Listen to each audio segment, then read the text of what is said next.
한 주간 평안하셨어요? 동행입니다.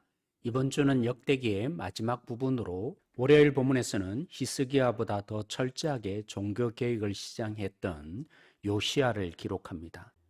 얼마나 철저했던지 우상을 가루로 만들어 우상에게 제사하던 자들의 무덤에 뿌렸고 우상 숭배하는 제사장의 뼈를 우상들의 제단 위에 불태웠습니다. 종교개혁으로 나라를 정결하게 하는데 근 6년이라는 세월을 보냈습니다.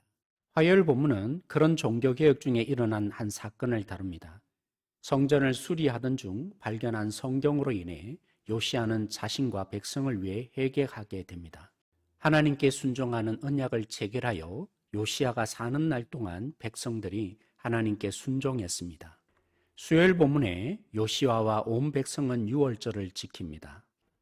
얼마나 온전한 유월절을 지켰던지 성경 기자는 선지자 사무엘 이후로 이같이 지킨 적이 없다고 평가합니다. 그렇게 철저히 종교개혁을 단행하고 온 백성을 하나님께 섬기게 했던 요시야였지만 목요일 본문에 애굽과의 전쟁에서 전사합니다.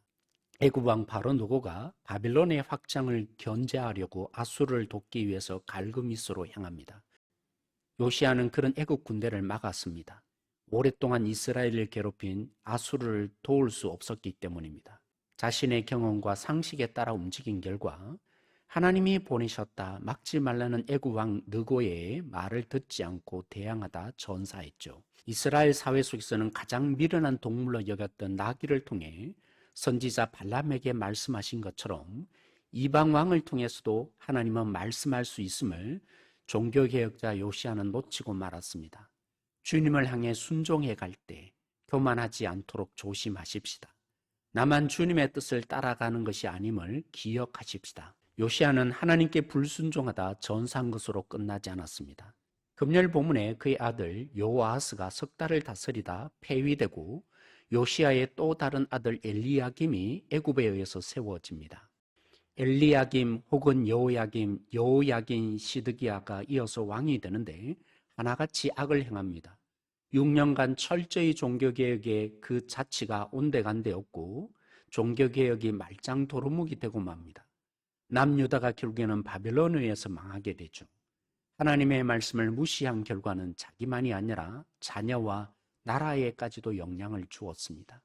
요시야의 종교개혁의 시대를 살았던 그리고 바빌론의 포로 시기를 살았던 예레미야의 메시지가 의미 있게 다가옵니다. 예레미야 31장 33절에 진정한 개혁은 마음의 변화입니다. 성령을 통해서 이 일을 이루시는 하나님이 되어주시겠다고 약속하십니다. 성령이 역사하는 마음의 변화는 무엇을 통해서 이루어집니까? 오직 말씀입니다. 중세 어두운 시대에 종교개혁이 일어난 것도 말씀으로 돌아가고자 하는 데 있었습니다. 요즘 교회를 진단하면서 등장하는 용어가 강소교회입니다. 작지만 강한 교회라는 뜻인데요. 말씀으로 돌아가 본질을 추구한 결과 능력이 나타나는 교회가 오늘 이 시대의 대안이라는 것이죠. 어느 한 사람을 통해서 역사하기 위해 성령이 부어졌던 것과는 달리 예수님을 통해서 모든 자에게 성령이 주어지는 성령의 민주화가 또한 특징입니다. 그렇다면 교회가 유명한 목사나 열심 있는 한 성도에서 부흥이 되고자 하는 오늘 조국 교회가 얼마나 비성경적인지를 우리는 깨달아야 합니다. 한 사람에 의해서 부흥이 일어나기를 바라는 것과 별반 다르지 않는 또 다른 모습은 그 한 사람 때문에 교회가 망할 것이라는 우려입니다. 금요일 본문인 역대하 36장 21절입니다. 하나님의 경고를 듣지 않고 악해져만 가는 남유다를 하나님은 바빌론에 의해서 망하게 하셨습니다. 그런데 그 속에 한 줄기 빛을 보게 됩니다. 악한 사람들에서 안식을 누리지 못한 땅이 안식을 누리게 됩니다. 70년 동안 말입니다. 모든 것이 원래의 자리로 되찾는 것이 희년이죠. 아무리 악한 세상이라 할지라도 하나님은 여전히 역사하십니다. 누구 한 사람에 의해서 교회가 부흥하거나 누구 한 사람에 의해서 교회가 망하지 않습니다. 하나님의 교회의 공동체는 승리하고야 말 것입니다.